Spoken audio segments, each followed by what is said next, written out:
আপনি কি মুড়ি খান? আমি ডক্টর দেবাশিস। আজকে আমাদের টপিক হবে মুড়ি। কিন্তু জানেন কি কাদের এই মুড়ি খাওয়া একদম উচিত নয়?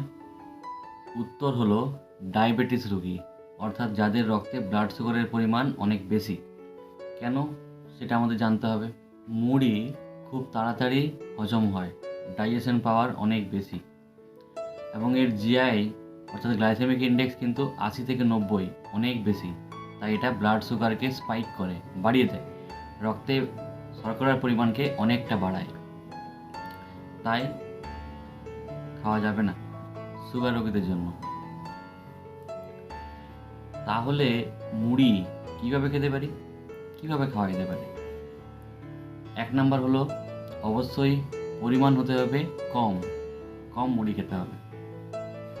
অন্যদিকে বেশি ফাইবার আছে এমন ধরনের সবজি মিশিয়ে মুড়ির সঙ্গে খেতে হবে। কি কি? যেমন টমেটো, শসা, পেঁয়াজ, এগুলো।